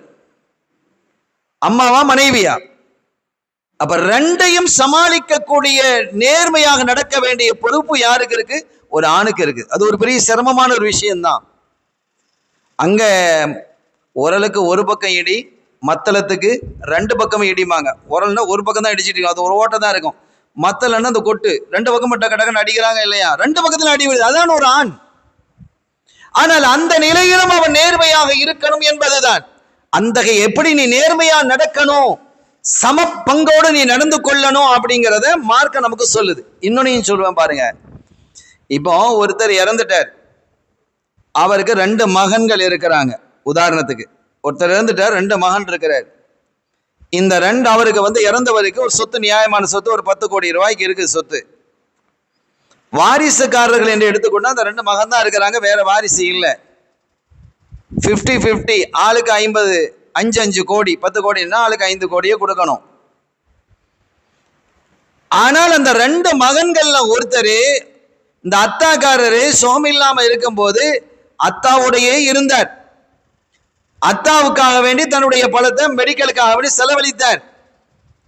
அவருடைய இருந்து அவருக்கான மருந்துகளை வாங்கி கொடுத்தார், உணவுகளை வாயில ஊட்டி விட்டார். இப்படி எல்லா ஹிதமத்துகளையும் செய்தார். இன்னொரு மகன் அத்தாவை கண்டுக்கிடவே இல்லை, சதியா பேசுறதே இல்லை. ஏதோ ஒரு விஷயத்துல அத்தாவோட அவருக்கு கொஞ்சம் மன சரிவு ஏற்பட்டது, மன முறிவு ஏற்பட்டது. எனவே அத்தா விட்டு விலகி இருந்தார். இப்ப அத்தா இறந்துட்டார். எப்படி பங்கு வைக்கணும்? மக்கள் என்ன சொல்லுவாங்க? அவனுக்கெல்லாம் கொடுக்காதீங்க, குடும்பத்தில் உள்ளவங்க மற்றவங்க இருக்கிறாங்க, வாரிசுக்காரங்க இல்லை, மற்றவங்க குடும்பத்தில் இருக்கவங்க இருப்பாங்கல்ல, அவங்க சொல்றாங்க இல்லை இல்லை அவனுக்கெல்லாம் கொடுக்கக்கூடாது. அவன் பார்த்தானா, அத்தாவை கவனிச்சானா, அவனுக்கு எவ்வளவு வசதி இருக்கு, இவர் தானே கவனிச்சாரு, தம்பிக்காரர் தானே கவனிச்சாரு, அண்ணன்காரன் வரலையே, அவருக்கெல்லாம் கொடுக்கக்கூடாது அப்படின்னு சொல்றதுக்கு ரைட் இருக்கா? No rights. இது அல்லாஹ்வினுடைய தீர்மானம். அல்லாஹ் என்ன தீர்மானிக்கிறான் அப்படின்னா, குர்ஆன் தெளிவாக பேசுகிறது. நீங்க 2 பேருக்கும் என்ன செஞ்சணும்? சமமாக கொடுக்கணும். 2 பிள்ளைகள் இருந்தா ஆளுக்கு 5 கோடி தான். இவன் கவனிச்சான் அப்படின்னு நீங்க அப்ப இதை எப்படி பாக்குறது? இந்த இஸ்லாம் என்ன பாக்குறது? அப்ப உனக்கு காசு கிடைக்கணுங்கிறதுக்காக தான் உங்க அத்தாக்கு நீ ஹெல்ப் பண்ணியா? ஹிதுமத்தில் இருந்தியா அப்படிங்கிறது வருமா இல்லையா? அதை அசிங்கப்படுத்துவதாக ஆகிவிடும். அவனுக்கு கொடுக்காமல் எல்லா பங்கையும் இவனுக்கு கொடுப்பது ஷரியத்தில் தடை வேறு. இரண்டாவதாக அந்த காசுக்காகத்தான் இவன் தன் அத்தாவை கவனிச்சாங்கிற ஒரு அவப்பெயரை அவன் சுமக்க வேண்டியது வருதா இல்லையா? இப்படி தூர நோக்கத்தை பார்க்கணும். இஸ்லாம் ஒரு அழகான மார்க்கம், அறிவு சார்ந்த மார்க்கம், அறிவார்ந்த மார்க்கம், வழிகாட்டுதல். எனவே இந்த அடிப்படையில நேர்மை என்றால் நீங்க ரெண்டு பேரும் கூட அது அத்தாவை கவனிச்சான், கவனிக்க இல்லை, பேசினான், பேசல, உதாசீனப்படுத்தினான், கண்ணியப்படுத்தினா என்பதெல்லாம் ஆகிரத்துல பார்த்துக்கலாம். அதான துனியா, அதான நமக்கு வாழ்க்கை. எவ்வளவு காலங்க வாழ போறோம் துனியால? 50 வருஷம், 70 வருஷம், 80 வருஷம், 100 வருஷம். அவருக்கு 100 வயசாம்பா, பெரிய ஆச்சரியமா இருக்கு. 100 வயசு என்பது நமக்கு ஒரு பெரிய ஆச்சரியமாக இருக்கிறது. 100 வயதை கடந்து போகும்போது அவரு 100 வயசை கடந்துருச்சுப்பா அப்படின்னு நம்ம பேசுறோம், ஆச்சரியமாக பேசுகிறோம். சில மனிதர்கள் நாங்களும் பார்க்கிறோம், எங்க ஊர்லயும் 1-2 மனிதர்கள் இருக்கிறாங்க, 97, 98 வயசை தாண்டினவங்க இருக்கிறாங்க. இன்னைக்கு நாங்க பார்த்துட்டு எங்க பகுதியிலே இருக்கிறார் ஒருத்தர், 98 வயசை தாண்டிடுச்சு, இன்னைக்கு நின்று தான் தொழுகிறார், உட்கார்ந்து தொழுவ மாட்டார், சேர்லயே இதுலயே உட்கார்ந்து தொழுவுறது இல்லை, நின்று தொழுகிறார். இந்த பெரிய தௌஃபீக் இல்லையா? அருமையானவர்களே, அல்லாஹ் நமக்கெல்லாம் காலமெல்லாம் நின்று தொழக்கூடிய பாக்கியத்தை தருவானாக. நம்முடைய நெற்றி சுஜூதில் எல்லாம் அந்த படணும், பூமியில பட்டு சுஜூது செய்யக்கூடிய நாம் மரணிக்கும் வரை அல்லாஹ் தௌஃபீக் அல்லாஹ் தருவான். யாருக்கு அந்த மாதிரி முடியாத நிலை இருக்கிறதோ அதை மாற்றி ஆஃபியத்தை தருவானாக. அப்ப எவ்வளவு காலம் நம்ம வாழ போகிறோம்? அழியாத காலம், நீண்ட காலம். இதற்கு பிறகு அழிவு என்பதோ மௌத்து என்பதோ இல்லை என்பது ஆகிரத்தினுடையது. அப்ப அந்த காலம் வரும்போது அந்த காலத்திற்காக இந்த 100 வருஷங்கிறது நத்திங், ஒண்ணுமே இல்லை. அப்ப நம்ம யோசிப்போம், அடே நம்ம அப்படி செஞ்சிருக்கலாமே, இப்படி செஞ்சிருக்கலாமே. இதெல்லாம் போற பஸ்ஸை கை காட்டுற மாதிரி. பஸ் போயிடுச்சு, நீ போய் கை காட்டி என்ன செய்யறது? பஸ் வரும்போதே கையை காட்டி ஸ்டாப் பண்ணி இருக்கணும். போற பஸ்ஸை கை காட்டுன்னு தமிழ்ல சொல்லுவாங்க. எனவே இதை நாம் சரியாக உணர்ந்து கொண்டு நாம் என்ன செய்யணும் அப்படின்னா, நேர்மை, நீதி, இதனால் ஏற்படக்கூடிய விவகாரங்கள், சங்கடங்கள் இருந்தால் அதை சந்திக்கணும். அந்த பண்பாட்டுக்கு நம்மை ஆளாக்கி கொள்ளணும், நம்முடைய சந்ததிகளை அதுக்கு கொண்டு வரணும். அதற்காக முரட்டுத்தனமாக நடக்கக்கூடாது. நான் நேர்மையாக தான் நடக்கிறேன், நீ அப்படி கிடையாது. அதுலேயும் மென்மையை கையாளணும். நம்முடைய நேர்மையை செலுத்தும் பொழுது அதற்கு நாம் மென்மையை கையாளணும். இப்போ ஸல்லல்லாஹு அலைஹி வஸல்லம் சொன்ன ஒரு செய்தியை சொல்றேன். பனு இஸ்ரவேல் காலத்தில் நடந்ததுதான், புகாரியில இதுவும் இடம்பெறுகிறது. ஒருத்தர் ஒரு நிலத்தை, ஒரு லேண்டை இன்னொருத்தருக்கு விற்கிறார். ஒரு லேண்டு அதை இன்னொருத்தருக்கு விற்கிறார். இவர் வித்தாரு, அவரை வாங்கிட்டார், முடிஞ்சது. கொடுக்கல் வாங்கல் முடிஞ்சது. ஒரு வேலை சொன்னார், அந்த வேலை அவருக்கு பொருந்தி வந்தது. ஓகே, நான் இதை வாங்கிக்கிறேன்டாரு, வாங்கியாச்சு, எல்லாம் முடிஞ்சுது. அந்த காலத்தில் டாக்குமெண்ட்லாம் ஒன்றும் கிடையாது, அவ்வளோதான். காசு கொடுத்து இதுலேருந்து இது வரைக்கும் என்னுடைய நிலம். ஒரு கல்லை குத்தி வச்சுருப்பாங்க, அங்கேருந்து ஒரு கல், இங்கேருந்து ஒரு கல், இங்கேருந்து இங்கே ஒரு அடையாளம் வச்சுருப்பாங்க. இந்த லேண்டு முடிஞ்சுது, அவ்வளோதான். அவர் வாங்கிட்டார். வாங்கி கொஞ்ச நாளைக்கு பிறகு அதில் விவசாயம் பண்ணுறார். வாங்கினவரே என்ன செய்யறாரு, அவருடைய நிலமாயிடுச்சுல்ல, விவசாயம் பண்ணுறார். அப்படி விவசாயம் பண்ணுறதுங்கிறது அந்த காலத்தில் என்ன, மாடு தானே, மாடுகளை ஓட்டி அந்த ஏறு அந்த காலத்தில், இன்னைக்கு தான் நிறைய மிஷின்ஸ் வந்துருச்சு. அப்போ அந்த காலத்தில் அந்த மாரை ஓட்டி அந்த பூமிக்குள்ள அப்படி கிளறது, மண்ணை கிளறி கிளறி கிளறி கீழே உள்ள மண் மேலே அப்படிலாம், அப்போ தான் அந்த பண்படும், அந்த செடிகள் எல்லாம் முறையாக வளரும்.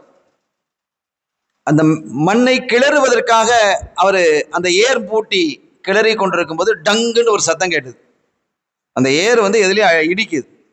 என்னடா சத்தம் கேட்குது அப்படின்னு சொல்லி என்ன தோண்டி பார்க்குறாரு. அதுக்குள்ள ஒரு பானை இருக்குது, செப்பு பானை ஒன்று இருக்குது. அது மூடி இருக்கு, கணமாவும் இருக்குது. தூக்குனாரு, நல்ல கணம் எடுத்து வெளியில வச்சாரு. வெளியில வச்சு திறந்து பார்க்குறாரு, உள்ள அத்தனையும் தங்க காசுகள். அவ்வளவும் தங்க காசா இருக்கு, தீனாரா இருக்கு. நமக்கு ஒரு நிலம் வாங்கி நமக்கு இப்படி வந்ததுன்னு சொன்னா எப்படி இருக்கும்? வானத்துல பரப்பமா இல்லையா? என்னெல்லாம் வாங்கலாம், ரோட்ஸ் ராய் கார் வாங்கலாமா, இங்க நம்ம பில்டிங் வாங்கலாமா, அப்படி கற்பனையில நம்ம மிதக்க ஆரம்பிப்போம். இப்போ அவரு பார்க்கிறார், திகைச்சுறார். ரெண்டாவது என்ன செய்வோம் அப்படின்னா, வேற எவனாவது பார்த்துட்டானோ அப்படின்னு அங்கேயும் இங்கேயுமே முதல் விஷயம் அதுதான் பார்ப்போம். இனிமேல் இந்த நேரத்தில் நம்ம தூக்கிட்டு போனா என்னத்தை தூக்கிட்டு போறான்னு எவனாவது கேட்பாங்கிறதுக்கு மெதுவாக அதை பூட்டி மண்ணை உள்ளேயே வச்சு மூடிட்டு எல்லாம் இருட்டினது பிறகு ரெண்டாவது நம்ம தூக்கிட்டு போவோம்.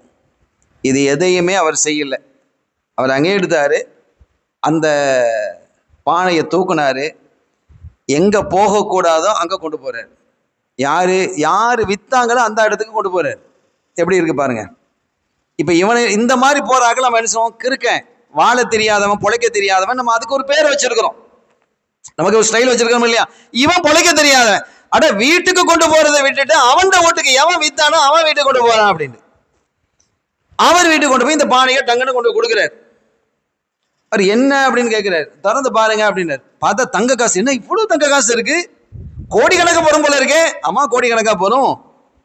என்ன இங்க கொண்டு வந்தீங்க, என்ன விஷயம் அப்படின்னாரு. இது உங்களதான் அப்படின்னு.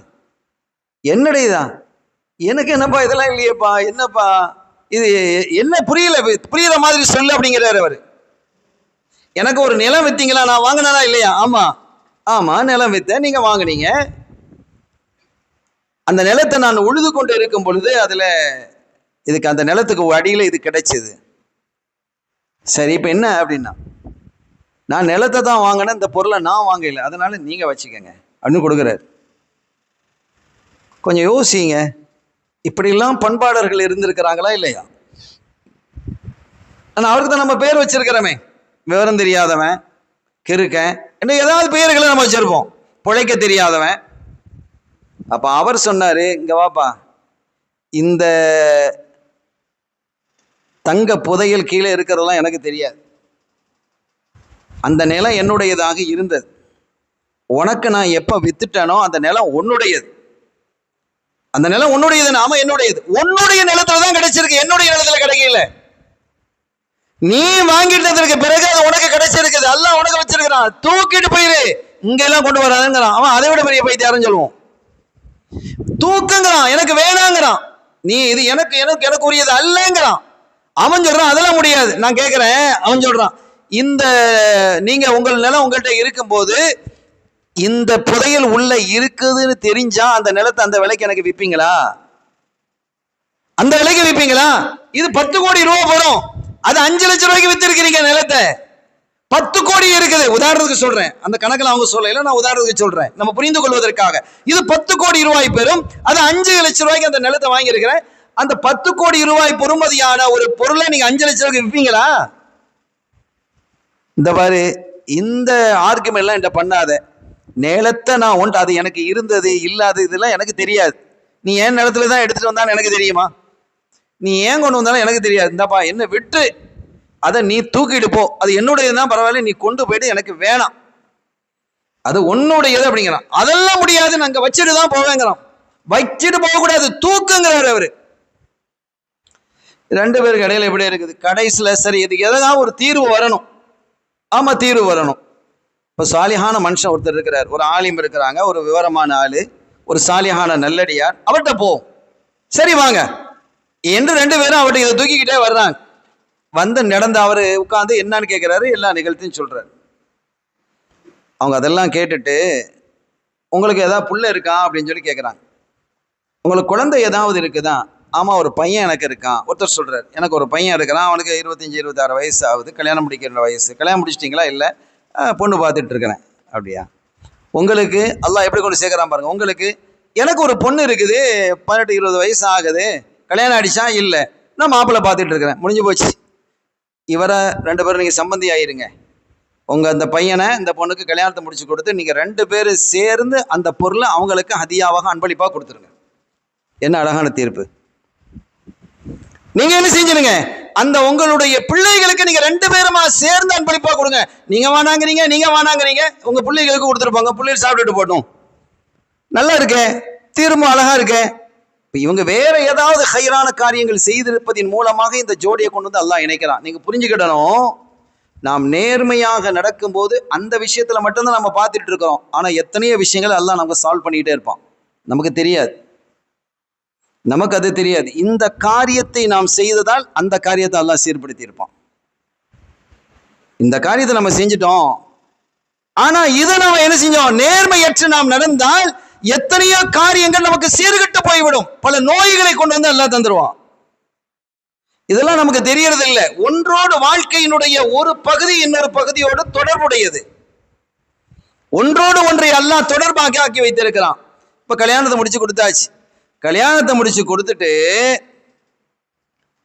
அவங்க 2 பேரும் என்ன செய்ய, இந்த பணத்தை, இந்த பொக்கிஷத்தை அவங்க அந்த மாப்பிள்ளை அந்த தம்பதிகள் கையில கொண்டு கொடுத்துட்டாங்க. முடிஞ்சது. இப்போ அவங்க 2 பேரும் முதல்ல சந்திக்கிறாங்க. ஃபர்ஸ்ட் நைட் சந்திச்சு அல்லாஹ்வுக்கு சுக்கூர் செய்து, அல்லாஹ் நமக்கு இணைச்சி வச்சிருக்கிறான். முதல்ல கல்யாணம் முடிஞ்சா என்ன செய்யணும்னு கேட்டால் 2 பேரும் 2 ரக்காத்து முதல்ல தொழுது அல்லாஹ்வுக்கு சுக்கூர் செய்து, நம்ம பிள்ளைகளுக்கெல்லாம் அதை சொல்லிக் கொடுக்கணும். சுக்கூர் செய்து, யா அல்லாஹ் எங்களுடைய வாழ்க்கையை ஹைராக்கித்தான், உனக்கும் உன்னுடைய ஹபீப் ஸல்லல்லாஹு அலைஹி வஸல்லம் அவர்களுக்கு பொருத்தமானது ஆக்கித்தான் என்று துவா செய்யும். 2 ரக்காத் தொழுது அல்லாஹ்ட்ட வாங்கிட்டு தான் வாழ்க்கையை தொடரணும். வாழ்க்கையினுடைய தொடக்கம் அல்லாஹ்வுக்கு சுக்கூராக இருக்கணும். அப்படி இருந்தால் சுக்கூராகவே நம்முடைய வாழ்க்கை நிறைவு பெறும் இன்ஷா அல்லாஹ். அல்லாஹ் நம்முடைய மக்களை சந்தோஷமாக்கி வைக்கட்டும். அருமையானவர்களே, இப்போ அந்த மாதிரி அவங்க உட்கார்ந்துட்டு அவங்க பேசுறாங்க, அந்த 2 பிள்ளைகளும். ஆமா, ஏன் ஆத்தான் இந்த பொருளை வானாண்டுட்டார், ஆத்தாவும் வானாண்டு இதை கொண்டு நமக்கு நம்ம கையில கொண்டு தந்துட்டாங்க. 2 பேருமே வேணாம் என்று சொன்னது நமக்கு எதுக்கு? அந்த 2 பேரும் பேசுறாங்க. அதனால அடுத்த நாள் காலையில என்ன செஞ்சாங்க, அந்த பணத்தை அத்தனை பேரும் தர்மம் செஞ்சு முடிச்சுட்டாங்க. அந்த 2 பக்கம் சாலிஹங்களுக்கு பிறந்த பிள்ளை இல்லையா, நல்லடியார்களுக்கு பிறந்த பிள்ளை இல்லையா, எனவே அவர்கள் என்ன செஞ்சிட்டாங்க, அது அத்தனையுமே தர்மம் செய்து முடித்து விட்டார்கள் என்பதை நாம் பார்க்க முடிகிறது.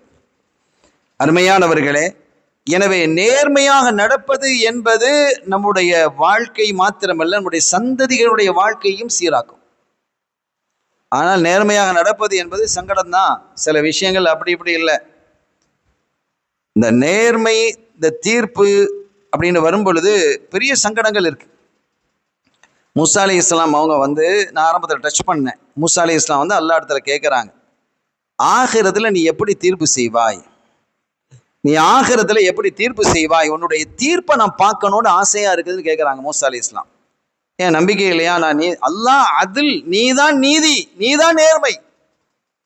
ஆனா இந்த உலகத்துல வரக்கூடிய பிரச்சனைகளை நான் தீர்ப்பு செய்ய காட்டியும் படாத பாடுபடுறேன்.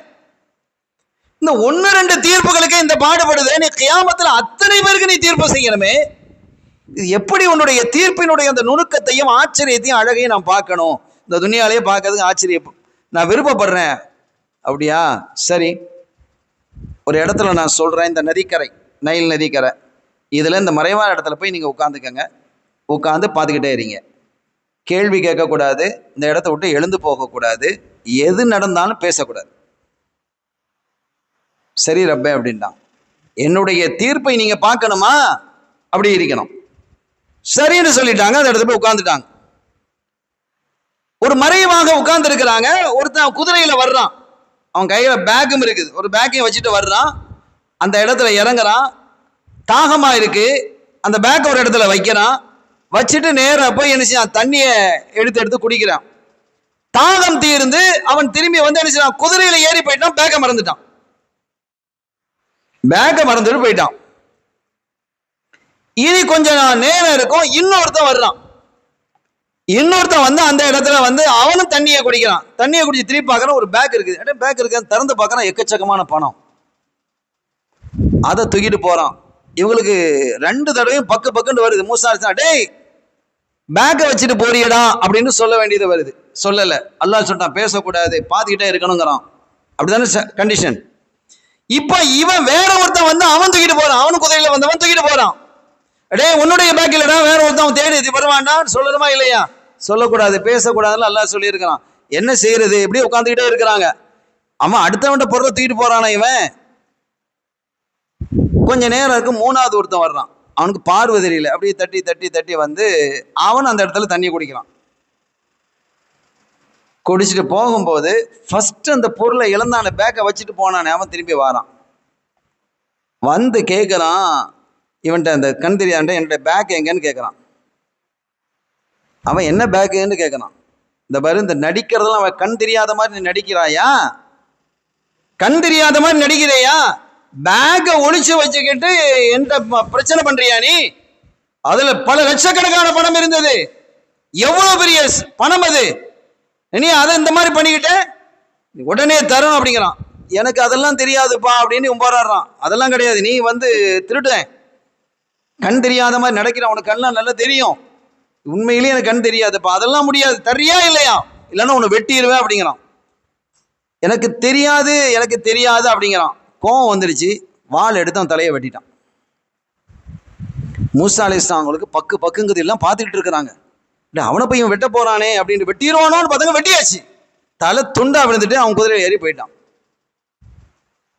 என்ன பேசுறதா இல்லையா, இது என்ன நடக்குது அப்படின்னு மூசா அலைஹிஸ்ஸலாம் திகைச்சு போயிருக்கிறாங்க. அல்லாட்ட கேட்டாங்க, அல்லாஹ் முடிஞ்சுதா அல்லது நான் பேசலாமா என்ன அப்படின்னு கேட்குறேன். முடிஞ்சுது, இப்போ நீங்கள் பேசுங்க.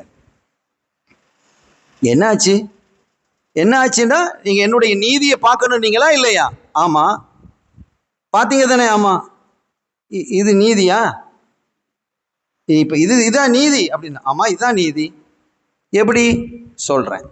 அல்லாஹ் சொன்னான், முதல்ல வந்தானே இந்த வெட்டுனானே, இந்த பேக்கை வச்சு மறந்துட்டு போனானே அவனும், ரெண்டாவது ஒருத்தன் வந்து பேக்கை தூக்கிட்டு போனானே அவனும் அண்ணனும் தம்பியும். அண்ணன் வர்றங்கிற தம்பிக்கு தெரியாது, தம்பி வர்ற அண்ணனுக்கு தெரியாது. ஆனா அவருடைய அத்தா இறந்து போயிட்டாரு. இறந்து போன போது இந்த அண்ணன் இருக்கிறானே கொஞ்சம் விவரமானவன், தம்பி கொஞ்சம் பாவப்பட்டவன்.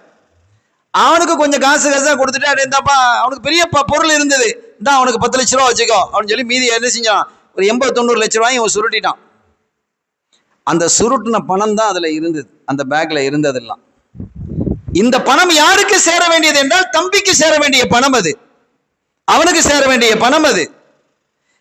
எனவே நான் என்ன செய்தேன், அவனை மறக்க வைத்து இவனை அந்த இடத்திற்கு அனுப்பி வைத்து அந்த பொருளை எடுத்துக்கொண்டு போக வைத்தேன். இது நீதியா இல்லையா?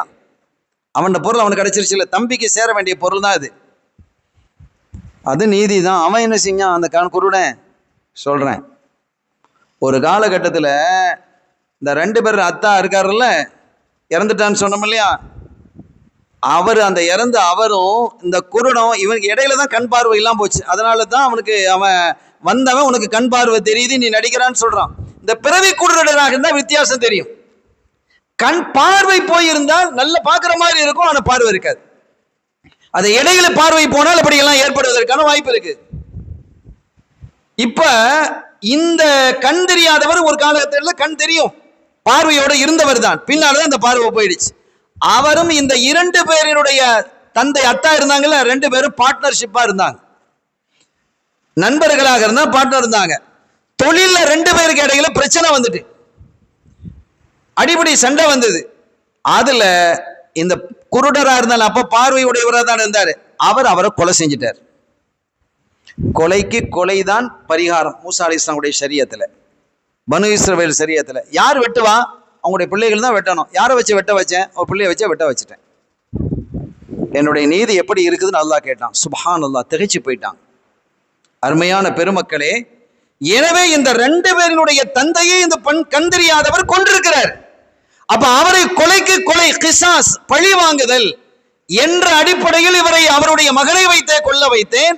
அந்த இளையவருக்கு கிடைக்க வேண்டிய பணத்தை மூத்தவருக்கு மறக்க செய்து நான் கொடுத்தேன் என்று அல்லாஹ் குறிப்பிடுகிறான். எவ்வளவு பெரிய ஆச்சரியம் பாருங்க. எனவே இதெல்லாம் நாம் நினைத்து பார்க்க முடியாத அளவிற்கான தீர்ப்புகள் ஆகிறதுல நம்ம பார்க்க போறோம். அல்லாஹ் செய்யக்கூடிய அந்த தீர்ப்பதினுடைய அதிசயங்கள், ஆச்சரியங்கள் எல்லாம் லேசானதல்ல. இந்த செய்தியின் வழியாக எனக்கான நேரம் நிறைவு பெறுகிறது. இந்த செய்தியின் வழியாக நான் சொல்ல வருவது என்னவென்றால், எந்த காலகட்டத்திலும் நேர்மை நீதியை தவறி நாம் நடக்கக்கூடாது. மனைவிக்காக வேண்டி தாயையோ, தாய்க்காக வேண்டி மனைவியையோ இழக்க முடியாது. அதற்காக அடுத்தவர்களுக்காக நம்முடைய உறவையோ, நம்முடைய உறவுக்காக அடுத்தவர்களையோ இழக்க முடியாது. ஆனால் ஒரு விஷயத்தில் நாம் நேர்மையாக நடந்து கொள்ள வேண்டும் என்று வரும் பொழுது, ஏதேனும் ஒன்றை இழக்க வேண்டியது வறுமையானால் அதற்கு நாம் துணிவாக இருக்க வேண்டும். அந்த இழப்பு என்பது ஆகிரத்தில் நமக்கு சங்கடத்தை தராது, மாறாக பாக்கியத்தை தரும். இந்த உலகத்தில் சங்கடத்தை தரலாம். நமக்கு கைகூடி வர வேண்டிய ஒரு பெரிய பிஸ்னஸ் நம் கையை விட்டு போயிருக்கலாம். நமக்கு எல்லா காலத்திலும் உதவியாக உறுதுணையாக இருந்தவர் நம்மை விட்டு அகன்று போயிருக்கலாம். நமக்கு நெருக்கமான நட்பு நம்மை விட்டு விலகி போகலாம். அல்லது நம்முடைய உறவு நம்மை விட்டு அகன்று போகலாம். இப்படி ஏதாவது ஒன்று நடக்கும், இல்லாம இல்லை. இந்த மாதிரி நாம் செய்யும் பொழுது இவைகளெல்லாம் நடப்பது என்பது இயல்பானது தான். ஆனால் அது ஆகிரத்தில் மிகுந்த பாக்கியத்தை தரும். நம்முடைய சந்ததிகளுக்கும் அது பாக்கியமானதாகவும் பாதுகாப்பானதாகவும் அது அமையும். இந்த மாதிரி நம்ம செய்யும் பொழுது பின்னால் அல்லாஹ் அவர்களுக்கு அதை உணர்த்துவான். அவங்க செஞ்சது சரி என்பது அவர் பின்னால் உணர வேண்டிய ஒரு காலம் வரும். அப்படி உணரும் பொழுது நம்முடைய பிள்ளைகள் முழுமையான பாதுகாப்போடும் சந்தோஷத்தோடும் மனநிறைவோடும் நம்முடைய சந்ததிகள் இருக்கும். ஆகிரத்தும் நமக்கு பாக்கியமானதாக இருக்கும் என்பதை கூறிக்கொண்டு, எல்லா நிலைகளிலும் எல்லா சூழ்நிலைகளிலும் நாம் கண்டிப்பாக நேர்மையாகவும் சரியான முறையிலும் நாம் நடந்து கொள்ள வேண்டும். அனைத்திலும் நேர்மையாக இருப்போமாக. வல்ல அல்லாஹ் அத்தகைய பண்பாளர்களாக என்னையும் உங்களையும் நம்மை சார்ந்தவர்களையும் ஆக்கி அருள்பாலிப்பானாக. இந்த மஜ்லிஸை அல்லாஹ் கபூல் செய்வானாக. நம் இதயங்களில் அன்பையும் நேசத்தையும் பரிவையும் கருணையையும் அல்லாஹ் தந்தருள் பாலிப்பானாக. ஒற்றுமையோடு வாழ வேண்டும் என்ற உயர்வான சிந்தனையை நமக்கு தந்தருள் பாலிப்பானாக. நம்முடைய மரணத்தை அழகானதாக ஆக்கி வைப்பானாக. நம்முடைய பாவப்பிழைகளை மன்னிப்பானாக. நம்முடைய குறைகளை மறைப்பானாக. நம்முடைய தேவைகளை ஹலாலான ஹாஜத்துகளை அல்லாஹ் நிறைவேற்றி தந்தருள் பாலிப்பானாக. பி ஹக்கி ஹபீபிஹி ஸல்லல்லாஹு அலைஹி வஸல்லம். எல்லாம் வல்ல அல்லாஹ்வின் அருளையும் ஸல்லல்லாஹு அலைஹி வஸல்லமுடைய ஷஃபாத்தையும் பெறுவோமாக. வாய்ப்பளித்தமைக்கு நன்றி.